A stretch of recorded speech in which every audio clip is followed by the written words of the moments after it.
Everyone, how are you all. मैं Shruti welcome करती हूँ आपका अपने ओन चैनल पे जिसका नाम है एडुग्रोन। ये एक ऐसा चैनल है जहाँ पे आपको 6 to 12 का सारा कंटेंट मिलेगा बिल्कुल फ्री ऑफ कॉस्ट। तो कैसे हैं आप सब, कैसी चल रही है आपकी प्रिपरेशन अपने एग्जाम्स की, प्लीज़ हमें कमेंट सेक्शन में बताइए। और अगर आपको कोई भी डाउट है किसी भी सब्जेक्ट से रिलेटेड तो आप अपने कमेंट सेक्शन में बता सकते हैं। हम पूरी की पूरी ट्राई करेंगे आपके डाउट्स को क्लैरिफाई करने के लिए। और अगर हम इंग्लिश की बात करें तो लास्ट चैप्टर हमने डिस्कस किया था अपना चैप्टर, अपनी पोएम जिसका नाम है अमांडा। तो आज हम स्टार्ट करेंगे अपनी नई पोएम जिसका नाम है ट्रीज। राइट, तो बहुत सिंपल पोएम होने वाली है, आपको बहुत मज़ा आएगा इस पोएम को पढ़कर। और आपको एग्जाम्स का बिल्कुल भी स्ट्रेस नहीं लेना है, ये सिर्फ और सिर्फ एक पार्ट है लाइफ का जो आएंगे और चले जाएंगे, तो आपको स्ट्रेस नहीं लेना है अपने इन एग्ज़ाम्स का। और एडुग्रोन के साथ बने रहना है। ये एक ऐसा चैनल है जहाँ पे आपको सारा कंटेंट प्रोवाइड होगा, सारा नोट, सारा स्टडी मटेरियल प्रोवाइड होगा। और अगर आपको हमारे चैनल से हेल्प मिली है तो प्लीज़ हमारे चैनल को सब्सक्राइब कीजिए और बेल आइकन को क्लिक कर दीजिए। और हमारे फ्रेंड्स को भी, अपने फ्रेंड्स को भी रिकमेंड कर दिए ये वाला चैनल। आपका एक सब्सक्रिप्शन, एक लाइक हमारे चैनल के लिए बहुत मैटर करता है। तो आज हम स्टार्ट करेंगे अपनी पोएम जिसका नाम है द ट्रीज। तो आज हम स्टार्ट करते हैं अपनी पोएम ट्रीज वाली पोएम। राइट, बहुत सिंपल पोएम होने वाली है, आपको बहुत मज़ा आएगा इसको पढ़कर।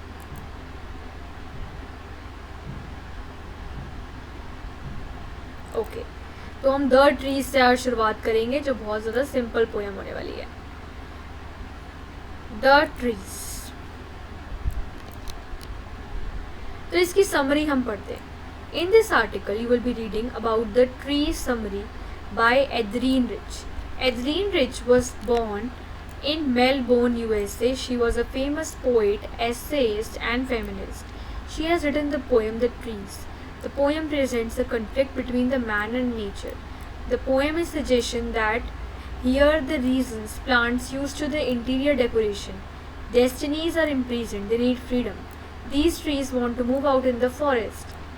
What trees are decreasing day by day due to cutting. The poet says that everything has a deep desire for freedom. It is essential for growth and well-being. We must follow the nature of laws. So इस poem का नाम है the trees और ये poem लिखी है एड्रीन rich ने। एड्रीन rich जो है उसका जन्म हुआ था मेलबोर्न यूएसए के अंदर। वो एक फेमस पोएट थी, एसेइस्ट मतलब एक ऐसे लिखती थी, और फेमिनिस्ट थी। वो एक सपोर्टर थी कि उसको मेल और फीमेल इक्वालिटी में बिलीव करती थी।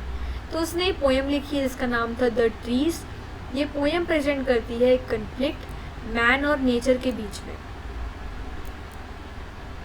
पोएम सजेस्ट करती है कि जो रीज़न है कि पहले क्या होता था कि जो प्लांट्स हैं इंटीरियर डेकोरेशन के अंदर यूज़ किए जाते थे। अगर लोगों को अपना घर को डेकोरेट करना है तो वो प्लांट्स की, छोटे छोटे प्लांट्स की हेल्प लेते थे। राइट, बट उनको फ्रीडम की ज़रूरत है। राइट, उनको आप एक कोने के अंदर बंद कर लेते हो घर के अंदर, उनको उनकी बिल्कुल फ्रीडम छिन जाती है। सो जो हमारी एड्रीन रिच है वो कहना चाहती है कि उनको फ्रीडम चाहिए, तो उनको फॉरेस्ट के अंदर रखना चाहिए। जो ट्रीज़ हैं वो दिन ब दिन डिक्रीज़ हो रहे हैं, जो लोग हैं उनको कट कर रहे हैं। सो सबके अंदर एक डिज़ायर होती है, एक इच्छा होती है कि उसको फ्रीडम चाहिए।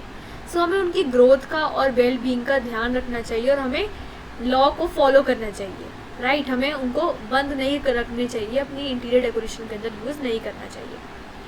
The boy means is a voice with a body engage in the activities and censuring inclusion, which is not the organ to the conventions of the native poet.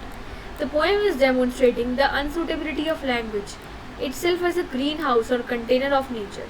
She knows that once the trees move to the forest area, the house will have complete salads. So इस poem के अंदर जो voice है वो एड्रीन rich की है और वो बता रही है कि जो लोग जिन एक्टिविटीज़ के अंदर एंगेज करते हैं और जो काम करते हैं जो सेंसर्ड है, मतलब करना मना है।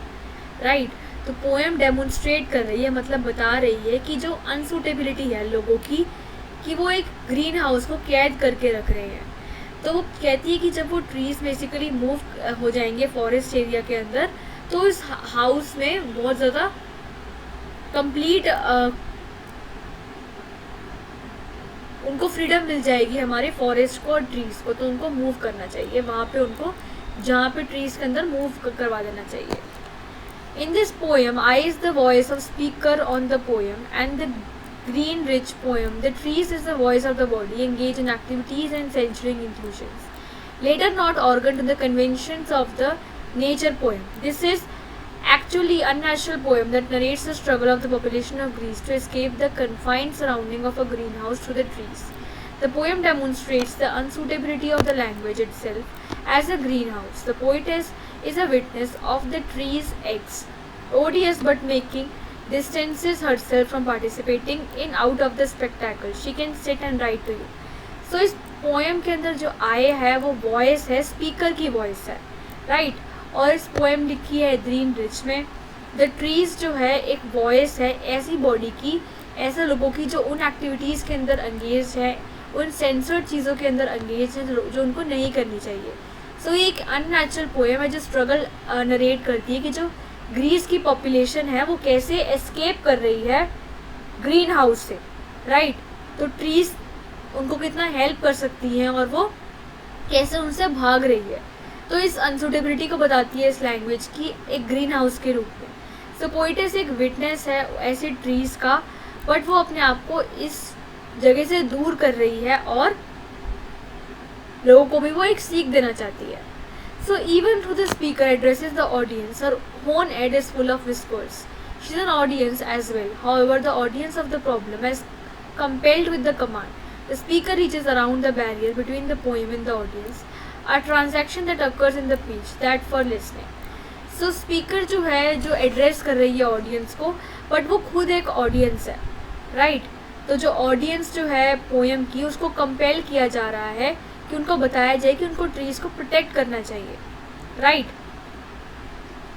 सो जो पोएम के अंदर ऑडियंस है वो एक ट्रांजैक्शन है, as a means of exchange है, राइट. उनको बताया गया कि आप मेरी बात सुनो. Poetess are clothes are control, so the levels of Indian out is blurring to the boundaries between them. In the poem the trees are in the house of the poem. The roots work all right to disengage themselves from the tracks of the flow. In the winter, the leaves are making efforts towards the glass, a open door of the right and the whole moon. The sky is available to the speaker. That's free at the same time. Through the doors, the smells of the leaves still reaches back in the speaker's head is another interior, and implicity entered in whispers. So poet है वो क्या कर रही है, एक boundary बना रही है लोगों के बीच कि उनको एक बाउंड्री पता होनी चाहिए ट्रीज के अंदर और लोगों के अंदर, राइट. तो उसके घर के अंदर भी ट्रीज हैं और जो उसकी रूट्स हैं ट्रीज की वो अपने आप को डिसएंगेज कर रही हैं, वहाँ से बाहर निकाल रही हैं, फ्लोर से वो बाहर निकलना चाहती हैं, राइट. तो वो एक एफर्ट कर रही हैं कि वो ग्लास डोर के पास चले जाएं. एक डोर है राइट की तरफ और वहाँ पे पूरा का पूरा स्काई दिखता है, पूरा होल मून दिखता है. और उस टाइम पे जो स्पीकर है वो फ्री फील करती है, राइट. तो जो डोर की स्मेल है वहाँ तक आ जाती है, तो वो एक उसका हेड अनदर इंटीरियर पे है स्पीकर का और उसकी विस्पर उसके कानों के अंदर वो बात चली गई है. The poet is specially entranced by the image of the trees similar to newly discharge patients. The poet is making a comparison to the long cropped branches which are shuffling under the rule with the newly discharge patient from the hospital. As they are moving towards the hospital doors after the illness is the branches that have a comp near the gross gap with the roof. Therefore, they want to get into the open to spread themselves into the fresh air. So poet क्या है specially बता रही कि जो trees की image क्या है वो एक डिस्चार्ज पेशेंट्स की तरह उनकी इमेज है. तो वो एक कंपैरिजन कर रही है ट्रीज का ब्रांचेस की, लॉन्ग ब्रांचेस से, राइट. वो एक शफल कर रहे हैं, इधर उधर जा रहे हैं और वो एक जैसे पेशेंट्स इधर उधर जाते हैं हॉस्पिटल से, हॉस्पिटल डोर से अपने बेड की तरफ, वैसे ही जो हमारे प्लांट्स हैं वो इधर उधर जा रहे हैं इलनेस के बाद, राइट. तो ब्रांचेस को कंपेयर करती है ट्रीज से, पेशेंट्स के साथ उसको कंपेयर करती है, राइट. तो वो चाहती है कि जो ट्रीज हैं वो फ्रेश के अंदर आएँ, ओपन के अंदर आएँ और फ्रेश एयर उनको मिले. सो इसका कंक्लूजन ये है, the trees are a short poem. In it focuses on the movement of trees that are initially indoors but seeking to escape to freedom to the forest years, represent the nature and the womanhood in particular. So trees जो एक symbolic है वो बताते हैं कि उनको कैसे कैद करके रख लिया जाता है अपनी डेकोरेशन के अंदर, घर के अंदर, राइट. बट वो कैसे बाहर आना चाहते हैं, दुनिया के अंदर आना चाहते हैं, तो वो कैसे इंडोर से बचना चाहते हैं और वो आउटडोर आना चाहते हैं. सो आउटर होने की वजह से क्या होगा, वो एक नेचर को रिप्रेजेंट करते हैं और वुमनहुड को रिप्रेजेंट करते हैं। सो ये हमारा कंक्लूजन था द ट्रीज का, जो हमने कंप्लीट कर लिया है। राइट, ये पोएम लिखी थी हमारी एडरीन रिच ने।